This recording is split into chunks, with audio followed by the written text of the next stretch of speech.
최경영의 최강 시사. 조응천의 좋은 정치. 네, 조응천의 좋은 정치 월간.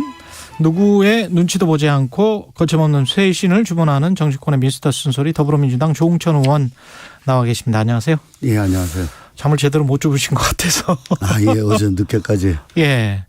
저 원희룡 후보자 청문회 있었고, 또 집에 들어가서 또 SNS 글도 조금 쓰고 자리에 누웠는데 잠이 안 와가지고 좀 예. 많이 못 잤습니다. 그 SNS에 쓰신 글부터 여쭤볼까요? 그 관련 그 검수완박 글이었는데, 네. 저도 오늘 새벽에 봤는데, 네. 그게 이제 검수완박 민주당 원안에는 나는 반대했다. 그랬죠. 그러나 국회의장 중재안은 뭐 여야가 합의를 한 건데 그걸 네. 어떻게 반대를 하느냐, 네. 이런 내용이었던 것 같은데. 그렇습니다. 예. 요즘만 말씀드리면 의회 민주주의라는 거는 예. 그 각 정파 교섭단체 간의 합의란 것이 그 가장 제일 윗단에 있는 거죠. 그 합의에 따라 가지고 그 의회가 운영되고 굴러가고 또 의사가 결정이 되는 건데, 그렇죠. 예. 여야가 어쨌든 뭐 경위가 어떻든지 간에 합의를 하고 서명을 하고 각자 의원총회에서 추인까지 받았습니다. 그렇다면은 그거는 뭐 확정적이다. 그렇죠. 예. 예. 라고 보는 거죠. 그래서 이 논란은 끝난 걸로 다들 봤었죠.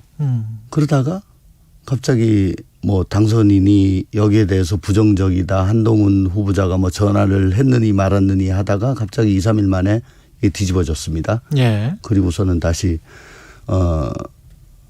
뭐 필리버스터도 하고 뭐 피켓팅도 하고 뭐 이렇게 전혀 예측하지 못하는 그런 상황으로 지금 접어들었는데, 여야가 합의하고 의원총회에서 추인까지 하는 한 그 안을 그걸 존중하지 않으면 예. 저는 그 대의민주주의, 의회 민주주의는 설 땅이 없다. 그러면 국회란 것에 그 존립근거는 흔들리고 국회의 권위란 것은 땅에 떨어진다. 그건 뭐 개개인 조응천 의원이라는 사람이 당론법에 대해서 반대를 하느냐 찬성을 하느냐, 반대를 해서 뭐 개인적으로 불이익을 받느냐 마느냐의 그런 문제를 떠나서 예.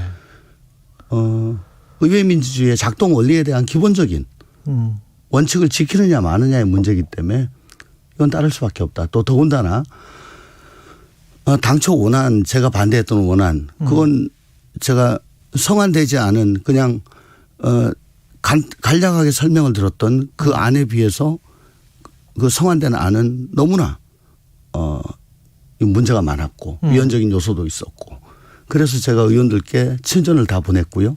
이건 이래 가지고 안 된다, 도저히 안 된다, 저는 찬성할 수 없다라고 했었는데 중재안은 그보단 상당히 나아졌습니다. 그러다가 이제 마지막으로 수정안이라고 최종적으로 나온 거, 물론 거기도 문제는 많습니다만은 그건 중재안보다도 또 조금 더 나아졌습니다. 만족하지는 않습니다. 뭐 최종까지도 노력은 하겠습니다만은 예. 그래도 많이 나아졌기 때문에 홀가분하지는 않지만 그래도 이건 뭐 찬성하지 않을 도리가 없다라고 저는 개인적으로 판단을 하는 겁니다. 그럼 당연히 문재인 대통령도 국무총회 국무회의에서 통과시킬 것이다 오늘. 네, 그렇게 일찍이 말씀을 하셨죠. 예. 네. 인선과 관련해서는 뭐 어젯밤 늦게까지 고생을 하셨는데 어떻게 보세요? 내각 후보자들의 특징부터 총평을 하시면? 최근 들어 우리 당에서는 이번 윤석열 정부 1기 내각을 기가 찬 내각이다라고. 기가 찬 내각? 예, 예. 기업 가족 찬스. 아, 그렇게 되는 거군요. 네네네.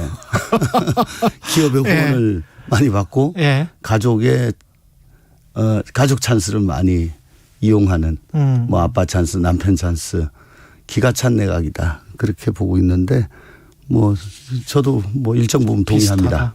지금 원희룡 국토교통부 장관 후보자 인사청문위원이시란 말이죠. 근데 제가 어제 뉴스에 보니까 하향 안정, 집값 하향 안정이 목표다. 이 말이 좀 눈에 띄었어요. 네. 예. 일단 그 정책 목표 이것에 관해서는 어떻게 생각하세요? 어쨌든 연착륙을 해야 된다는 점에 대해서는 예. 뭐 그건 여야를 그렇죠. 떠나가지고 그건 예. 뭐 다 동의를 하는 바죠. 다만 뭐 집값을 잡겠다든가 뭐 이렇게 좀 과격한 목표를 내셔가지고는 실패하기 쉽고요. 근데 솔직히 말씀드려가지고 예. 어저께 그 정책적인 측면이 있어가지고 저희가 검증할 수 있는 기회가 그렇게 많지는 않았습니다. 그리고 또 가끔씩 이렇게 답변하시는 걸 제가 들었을 때 많이 공부가 되어 있지는 않다라는 생각을 좀 했었습니다. 그 의혹들도 많이 제기가 됐었는데 원희룡 후보자도 네, 네. 어떤 부분이 가장 큰 의혹이다 보십니까? 특히 이제 뭐 오등봉은 많이 알려져 있던 예. 거고 오마카세도 많이 나왔고요. 네. 근데 그 박상혁 의원 같으면은 또 새로 그 정치자금법 위반, 뭐 선거법 위반 뭐 그런 것도 좀 있었고 예. 또 김경웅 의원님 같은 경우는 제주도에서 통용하는 그 블록체인 예. 기반의 암호화폐 거기와 연관성 같은 것도 좀 후보와의 예. 예. 또 지적을 하셨고 예. 또 진성준 위원님 같은 경우에는 코리아 비전 포럼이라고 있는데 거기에 대해서 굉장히 유착 의혹이 있다. 그런데 자료를 제출을 하지 않아요. 예. 계속 자료 내놔라. 자료 내놔라. 안 내놓으면 법에 의해서 고발하겠다라고까지 했는데 예. 뭐 자료를 제대로 제출하지 않아 가지고 참 많은 그 검증의 애로사항을 갖고 있습니다. 또한 보면은 저 마포 포럼에 뭐 참석을 하면서 예. 제주도에서 감사를 한 바에 의하면 제주자치도 서울사무소 직원들 2명이 마포 포럼 행사에 동원이 됐어요. 아. 근데 그걸 또 서면 답변에서는 그런 일 없다. 마포 포럼이라는 건 사적인 모임이고 누구죠? 김무성. 예. 김무성 전 대표가 만드신 정치적인 사적인 모임. 네, 거기서 이제 우리 당의 저 대표 주자가 되고 싶다 이렇게 포부를 밝혔죠. 작년도 10월 달일 겁니다. 예. 네. 근데 거기에 명백히 그 제주도 공무원들 도움을 받아가지고 그 행사에 참여를 했는데 그걸 알고 제가 물었거든요. 예. 예. 서면 질의를 했는데 예. 그런 일이 없다라고 했다가 어저께 지적하니까 뭐 자기를 수행하는 별정직 공무원이었다. 뭐 그렇게 이제 별정직 공무원이었다. 예, 예. 그래도 공무원이죠. 예. 지금 저 민주당에서는 한덕수 총리 후보자, 정호영, 한동훈, 김인철 이 장관 후보자들 3명 포함해서 4명을 지금 낙마 대상으로 보고 계십니까? 뭐 꼭 딱 4명으로 정해진 건 아닙니까? 예, 그래도 뭐 그분들이 가장 좀 기가 찬 점에서 뭐 기가 찬 대표. 예, 많지 예. 않을까 그렇게 기업 보는 가족 거죠. 찬스의 대표다. 예. 예. 한동훈 인사청문회 내일 일정은 하는 거죠? 미뤄지는 겁니까? 저는 뭐 일정대로 되고 있는 걸로 알고 있습니다. 예. 어떤 게 주요 현안이 될까요? 한동훈 후보자 같은 경우는? 솔직히 한동훈 후보까지 뭐 예. 의혹 구체적으로 제가 지금 보지 못했습니다만은 예. 어떤 또 보기에 매일 그래도 새로운 의혹들이 나오고 있는 것 같고 전세 보증금도 뭐 상당히 많이 올린 것 같고 예. 뭐 내로남불이 조금 있는 것 같고요. 예. 또 한동훈 후보자도 원희룡 후보자에 못지않게 말빛이 좀 있는 것 같아요. 말빛. 예. 예. 말빛이 있어서 그동안의 그 풀어놓은 말들에 대해서 해명을 좀 하셔야 될 것 같고. 예. 또 정치인은 아니라고 하지만 정치인보다 더 정치적으로 지금 행동을 하고 계시니까 거기에 대해서 어쨌든 뭐 본인이 어떤 의도로 그렇게 그런 언행을 하셨는지에 대해 가지고 아마 충분히 들어가지 않을까 싶습니다. 예. 근데 이제 장관 후보자들 같은 경우는 그 국회에서 뭐 인사청문회 안을 채택하지 않더라도 어떻게 해볼 수가 없는 거잖아요. 임명을 강행하면. 네, 그렇습니다. 한덕수 국무총리 후보자 좀 다르고 네. 국회 동의가 있어야 되는데 어떻게 접근할까요? 민주당은?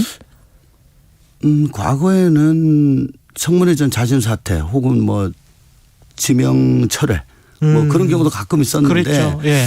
문재인 정부서부터 이제 그런 게 별로 없었던 것 같아요. 근데 이번 윤석열 정부도 거의 없을 것 같습니다. 없을 것 같다. 예, 지금까지 보면 상당히 기가 찬 정도가 심한데도 계속 가시는 거 보니까 제 뇌피셜에 따르면 예. 결국 이런 분들 계속 끝까지 갔다가 이분들 청문회 후 자진 사퇴 한두 명을 레버리지로 해서 뭐 총리 인준 동의를 받아내는 전략으로 가지 않을까. 뭐 그렇게 뭐 저는 생각을 해봅니다. 그렇군요. 지금 저 청와대도 2실 5수석으로 좀 줄였고요. 네. 민정수석실을 없앴습니다. 네. 근데 민정수석실의 인사검증 기능을 또 법무부로 옮겼고 네. 법무부 장관 후보자는 한동훈입니다. 네. 이렇게 되면 그때 이제 소통령 이야기를 하셨잖아요. 네. 한동훈 소통령 이야기를. 네. 이게 지금 현실화 될 것이다 이렇게 생각하세요? 결국 그 대통령 제왕적 대통령제 하에서의 권력은 뭐 직제상 이 개선에서 나오는 게 아니고 대통령과의 거리에서 나오는 거거든요. 근데 누가 봐도 지금 법무장관의 거리가 다른 뭐 총리나 강요보다 훨씬 더 가깝다고 그렇게 느끼고 있잖아요. 그리고 방금 또 검증 인사검증 말씀을 하셨는데 예. 인사검증이란 것은 그 수많은 그 공직에 가고자 하는 사람한테는 아주 참 큰 허들입니다. 그래서 평소에 을로서 계속 보여야 되니까. 예. 그래서 전화 한 통 하죠. 옛날에 예. 국정원 아이오나 아니면 정보경찰이 잘 써드렸습니다. 그렇게 전화 한번 합니다. 아. 예, 검증 후보자한테. 예. 예, 아이고 감사합니다. 제가 저 밥 한 번 사겠습니다. 예. 그런- 조란 자료 같은 거는 미리 써놓지 않나요? 그게 조난 자료는 국정원에서 미리미리 그건 써놓는 거죠. 계속 그 보존을 하고 있었고. 근데 이번에 이제 물망에 오르면 이제 물망 올라서 저 테이블에 올라가게 되면 업데이트를 하는구나. 예, 요번에 왔는데 예. 제가 잘 써드렸습니다. 그러면 엄청난 권력이네요. 그럼요. 지금 인사검증과 예. 관련된 거는 진짜 예, 예. 엄청난 거군요. 그분들은 뭐 인터뷰하기 위해서 뭐 만나보자. 예. 뭐 그 과정에서 비교적 하위 직급인데도 불구하고 장관 곧 장관 될 그렇죠. 사람, 곧 총리 될 사람 하고 만나가지고 치부에 대해서 계속 추궁을 하기도 하고 이런 특권이 있는 거죠. 인사검증이라는 이름으로 네. 몇만 명 정도 될 텐데 그 데이터베이스 안에 들어가 있는 사람들이. 근데 뭐 국정원 국내 정보 DB는 지금 다 없앴다고 하니까. 그렇죠. 네. 아, 근데 그게 이제 법무부 장관 소관이 돼서 인사검증을. 예, 경찰도 있다고 하고 예, 하게 법무부도 된다. 있다고 하는데 그게 이제 큰 권력이 될 겁니다. 예. 지금 뭐 이렇게 통과될 것 같으니까 네. 지금 검찰청법 개정안이랄지 형사소송법 개정안 아까 말씀하신 대로 뭔가 보완이 더 필요하다고 말씀하셨잖아요. 네네네. 어떤 부분이 필요한지 그다음에 지금 당장에 나오는 것은 이제 예. 고발인의 경우 고발인이 이의 신청하는 신청할 때. 경우 검찰이 직접 보완 수사를 할 수 없도록 지금 돼 있거든요. 그렇더라고요. 예. 고소인만 할 수 있게 돼 있다고요. 네네네. 예. 이제 그런 부분에 대해서 그 장애인이나 아동 여성 피해자를 그렇죠. 대변하는 그 김여은 변호사 같은 분은 아주 절규를 하죠. 예. 뭐 우리는 어떻게 이분들 어떻게 하란 말이냐. 그다음에 내부 고발자도 어디 딱히 뭐 네. 어떻게 해볼 수가 없을 것 네. 같아요. 그래서 좀 내부적으로 이걸 어떻게 좀 빨리 좀 교정을 하려고 하는데 오늘 당장에 지금 될 것 같지는 않습니다. 좀 지금 정의당도 좀 하자고 하고 있지만 그렇죠. 지금 예. 너무 급박해서 예. 그렇다면 이제 사개특위 사개특위에서 비단 중수청만 하는 것이 아니고 이런 것도 하고 좀 또 보완해야 될 부분들 그럼요. 하고 또 경찰에 대한 사법 통제 그것도 중요하죠. 그것도 해야죠. 예. 예. 전반적으로 다 다뤄야 됩니다. 예. 근데 이 과정에서 이제 그 국회 본회의 통과 과정에서 배현진 국민의힘 의원, 김기현 전 원내대표가 특히 이제 배현진 의원 같은 경우는 박 의장을 향해서 그 앙증맞은 몸, 국회 윤리 이제 징계 논의해야 된다 이런 주장이 네. 나오고 있는데 네. 이건 좀 말이 좀 심했네요. 심하기는. 예. 네. 뭐 참 부끄럽습니다. 저 의장님은 어쨌든 뭐 상징적이지만 탈당을 하고 국회를 대표하고 또 국회 경내에서는 의장님이 요구하지 않으면 경찰도 못 들어오죠. 경호권, 질서유지권 다 가지시는 분이고 그리고 항상 중립적인 태도, 그 국회 어른으로서 어느 쪽에 치우치지 않고 양쪽 다 얘기 듣고 중재하시고 하는, 특히 지금 박병석 의장님 같은 경우에는 예. 작년 언론중재법이나 예. 이번 검수완박법 과정에서 참 적극적으로 그런 노력을 많이 하셨어요. 그랬죠. 예. 그런 어른에 대해서 저런 태도를 보이고 하는 것이 과연 그러고서도 국회가 국민들로부터 존경과 사랑을 받기를 기대하는가라고 생각하면 얼굴이 붉어집니다. 스스로 흙탕물을 튀기는 거다라고 생각합니다. 지방선거 이야기 좀 여쭤봐야 되는데 이재명 고문 일단 이야기 네.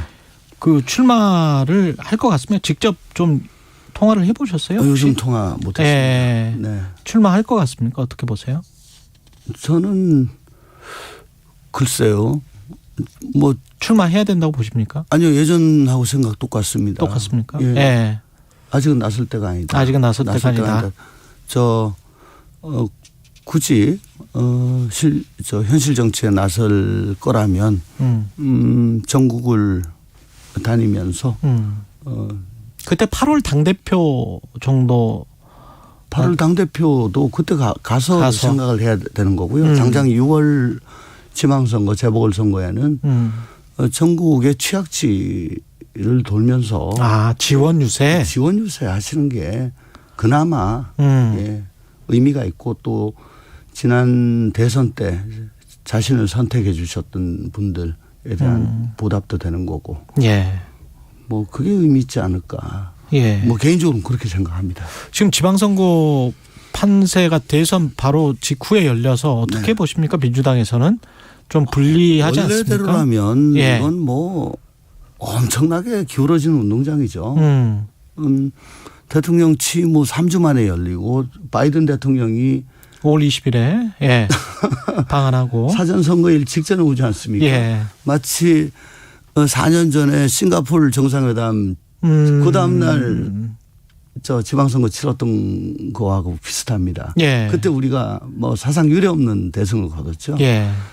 그 대깔 꼬마니가 될 수가 있는 건데 예. 다행히도 지금 보면은 뭐 인사난맥상, 용산 이전, 예. 뭐 인수위가 지금 거의 빈손이고 예. 뭐 이런 것들이 있어가지고 조금 활로가 보이기는 하는데 그래도 다음 주에 막상 이제 취임식 오고 또 조금 훈풍이 불고 바이든 오고 하면서 정책적인 무기가 지금 집행부 쪽에는 무궁무진하기 때문에 예. 아마 그래도 굉장히 힘들 거다라고 봅니다.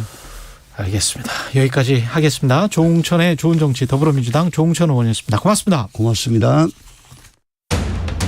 오늘 하루 이슈의 중심. 당신의 아침을 책임지는 직격 인터뷰.